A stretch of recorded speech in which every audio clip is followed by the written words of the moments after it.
dun dun dun What are dun those? dun dun dun dun.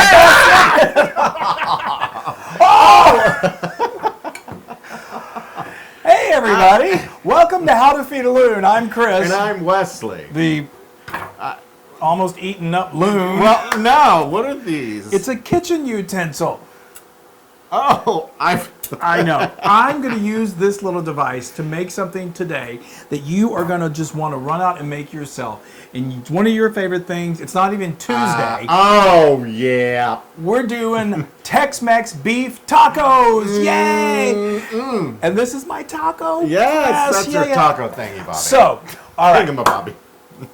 Let's dig right in and let's make these incredible Tex-Mex beef All tacos. right, let's do it. First of all, I'm going to show you what if you really want to. There make isn't much here. Well, because we got to start off. We got to start off with the tortillas. Now we're going to start, and we're going to make these from. We're not making. I didn't make these from scratch. You can. You can go to howtofeedaloon.com and learn how to make homemade corn tortillas. But I think get a really good quality yellow corn tortilla from the store, from the Mexican market, and these are going to be amazing. So what we're going to do is we're going to turn these into the most perfect taco shells, and I'm going to tell you how to do it. And I'm telling you, these are what take your kind of just other like store-bought brand tacos that you do, you stick in the oven or whatever.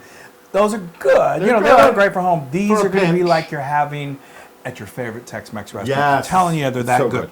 So first of all, you're thinking this little crazy device, this is what I call my taco press. Now this is literally like a few bucks. You click on the link in the blog and you can get this probably delivered to you tomorrow. Immediately, if not sooner. Yeah. Pronto. This is almost as important to me as my wedding ring. If I lost these, I would never recover. This, go get another one. Anyway, I'm kidding. So how does this contraption work? You just take your little tortilla, and you have to be kind of gentle with it. Gentle. These tortillas, especially when they're before they're cooked, they're a little, they're a little tender. Delicate. And just like me. Yeah, well. Flour. Yeah. Not so delicate. Anyway, so this is going to go just like that. You're going to do it like that, and then you're going to, I've got some vegetable oil that I put in this vessel. You want to put it so it's going to be about 2 inches deep, so you can submerge this tortilla Hot shell. oil, folks. And Be again, careful. just remember, as this fries, it's going to kind of want to stick to this metal a little bit, so you want it to be pretty loose. So here we go, okay? And this doesn't take long, and I use a fork just to kind of just keep it in going there. like that, okay? And then Keep it. It holds it in place. Woo! Isn't that cool? And you just fry this up, and It's it like literally like hardly any time at all. Yeah, I know. It takes about anywhere from you're going to want it to go about 60 seconds. And the more you do these, it takes a little bit of practice, but it's pretty foolproof. Those look that looks like a real taco like shell. a taco from Taco John's. These are going to be better than Taco John. No one probably even knows what Taco John is. Taco John's was the place that we would always go. They're actually real big in the Midwest. You get them in South Dakota, I know. I had some last time we were there. And that was right. There was at like a gas station / Taco John's. But it was good. It was good. These will be better. John's. So now these are just going to fry up. You're going to want your oil around 300 to 350. All you got to do is, if you don't have a thermometer, you can just take a piece of a tortilla, toss it in there, and when it sizzles like this, you're going to know. Now you don't want it, if it's too hot, then it's going to cook too quickly and it's going to almost burn, but yet it doesn't get that tortilla nice and crisp like you like, okay? So this is looking really... So a darker color means you went overboard with the oil. Well, the worst thing is when if you bite into it and it's got too much chew to it, you want them nice and crispy, like the tortilla you want chip, it to crunch and disintegrate in your hands. That's right. So you don't want it to disintegrate, but you want it to have a nice crunch to it. That usually happens because I basically bite into it in half and it just completely... Well, that's true. It disintegrates in your mouth. Yes. Okay, now let me just grab homemade tacos. I've got a little. I like to just hit it with just a little. I knew you were gonna. Just a little dash of salt. Do that. Isn't that look great? That's so good. Isn't that beautiful? That is a classic tortilla. Taco shell. Tortilla taco. Now you got to do all those. Okay, so now what I'm going to do is I'm going to do up the rest of these, and then we're going to come back and I'm going to show you how to make the best ever taco meat to make the most incredible Tex-Mex beef tacos. Wow. Okay, We're back. Woo-hoo! I mean, look at these gorgeous taco shells. Yes, Are they not look at perfect? those. I mean, those are going to make the perfect. Don't eat it yet. It's so great. So now let me tell you. Now we're going to go on. We're going to make the best ever taco meat to fill those best ever taco That taco shells. meat right now smells amazing. Oh, we're just getting started. I know. So what I've got here is I've got a pound of beef. I started off with just a little, like a tablespoon of oil, olive oil. I tossed in an onion, a small onion that I diced, a couple cloves of garlic that I minced. Yeah, I saw that garlic. You saw that. And then I cooked that till it got soft. Then I threw in my beef, a pound of beef, a little over a pound of beef. And you said that. Cooked it till I know I said I was just reiterating, and cooked it till it was nice and brown and delicious. If you want to like spoon off some of the fat, that's always fine. Sometimes I do. If it's really got rendered a lot of grease, I'll put it in a colander. Because of the fat content of the beef that was used, that's why it gets more greasy. That would be why. See? Pretty smart. Okay, so now we are going to start to build this flavor. This is the best taco meat. I just can't tell you. I have been working on this for a long, long time. I really have. I can't believe you're going to give away the secret. Well, I want to share it with the world. Okay, so first of all, this is you can get these exact measurements. I'm not going to tell you the exact measurements because you never remember. Go to howtofeedaloon.com and you'll get it. Yes. But this is a combination of your favorite chili powder with some dried cumin. Ooh, y'all. This is amazing.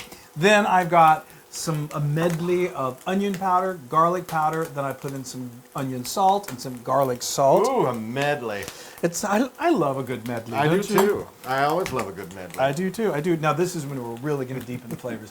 We've got some smoked paprika, some Mexican oregano. If you can't find Mexican, then just use regular oregano. And what else have I got in there? I said smoked paprika. And a little dash of cayenne. I was gonna say. Then why didn't you say it?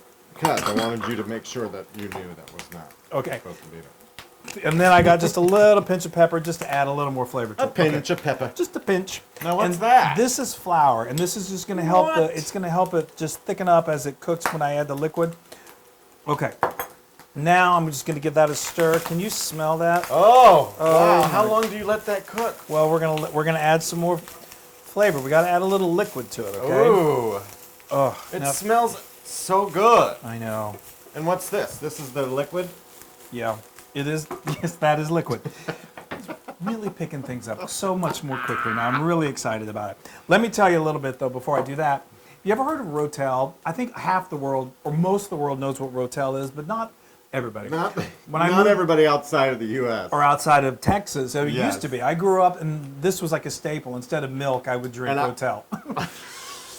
No, I mean, I loved it. And, you use it in the dip. And now it's widely found. And if you can't get it at your local supermarket, you can certainly order it online. There's all kinds of great options. Now, if you just cannot find this, if you're in a location in the world, Rotel is not to be had. You can just use diced tomatoes with chopped peppers, or you can use just diced peppers. You hear can Flo throw over in there. Flo saying, I heard a little. Use Rotel! Yeah, don't script. Now, I usually put in about a half a can. Don't do the whole can. Save that and make a dip or something. Yeah. Okay. Now, Velveeta. this is a cup of just nice beef stock or beef broth you can That's what that is. I'm like, is that wine? use. No, that's later. That's sangria. Now look at that. It's this deep, rich, incredible flavor. I love the tomatoes that are in there from the Rotel. They really soften up. Oh, good. It's just become. I know the dogs are like, wow, I gotta get in there and have some. I smell it. I don't think Flo would eat this literally in like, and then it would really be a problem afterwards. And Ebbers would be like, hello. What stinks? Okay, so this is going to cook now for about 12 to 15 minutes. That liquid is going to just absorb. It's going to reduce down. It's going to make that meat so flavorful. Yes. And then we're going to make some tacos. Taco time. Yeah. Taco time in a few. Oh, my favorite time of the year. Yay. Of the day. We're back. Yeah, and we we're have back. one of the most beautiful things in front of our faces right now. A taco bar. Oh, were there ever more beautiful words created than that? I think this is just spectacular. I love a taco bar. I know, and this meat is it cooked down. It's so I mean, it's just so flavorful and just It is rich. It smells so good. It really, really does. I mean, you're gonna make this, and you're gonna make. I can't ever have a taco another way. Not without that meat. I know. I don't know what That meat and these shells and my homemade salsa, which you should go to howtofeedaloon.com and get the recipe because it's restaurant quality. Yes, it is. All right, is it time to build a taco? Yeah. All right, let's do it. Enough talking. I mean, I was going to talk about that meat, but Enough talking. oh, look at this meat. This You're meat. doing a lot of talking. Taco talking. See, I had to say the jokes twice for him to finally No, register. All right, come on. I'm sorry. Do not try and make my taco. Well, Because we want to keep this in less. I do a little cheese so it gets melted by the. See, the order of your condiments, we've got some fresh shredded cheddar here, of course. We've got some nice iceberg lettuce that I just love iceberg. It's so classic Tex-Mex. Stick that in just get a knife and just do some nice small shreds of it. Oh, I and got some fresh tomato. Some fresh tomato is nice. You could do pico de gallo if you like, but I love just good old plain old. And I'm using my fingers. And you're going to put a little of my homemade salsa on it? Yes, of course. I love salsa. I'm a salsa Salsa is freakazoid. what needs to happen in everything. I couldn't imagine not putting salsa Tex-Mex. on tacos or enchiladas or anything like that. Or But I know anywhere. Anybody. Burritos. A burrito. All right. A burrito. I am going to. That just let everybody see how perfect. That is a beautiful taco. Would you like to eat my taco? You're not going to eat my taco. All right, I'm going to eat the taco. What about your burrito? No, you can't eat my burrito either. No, my taco. Why are we talking like that? That's so. All right, bye. I'm going to bye. This is going to be a crunch fest. We can't go. What do you think? Amazing. I'm serious. I know. People, it's so good. It's just with the homemade shells and that homemade taco seasoning, and I just made a mess. You get sloppy when you eat tacos. Yeah, that's right. They're not meant to be, dainty. Oh, I just love this. Now that is 100% Loon approved. I really thought that one was going to be 200%. Well, it is. I know. Oh, it is. Oh my gosh, I'm so excited. This is so good. Now you can get this recipe and many more Tex-Mex recipes on howtofeedaloon.com. That's right. And be sure to like and share and follow and do all of that on all of our social media so you won't miss a single taco or a single bit of fun. Yeah. So do it. Okay. All right. I'm going to dig in. Don't fling that taco. I won't. No taco flinging allowed. Yeah. I'm sorry. Look at you. This is it. I'm sorry I can't hear you over that crunch. This is heavenly. This is muy bueno. Wow. Bye. Hey everybody. Hey y'all. If you liked what you just watched, make sure you subscribe to our YouTube channel. That's right. And if you want to see more recipes like this, just click right here. I know. Subscribe to our YouTube. Or watch.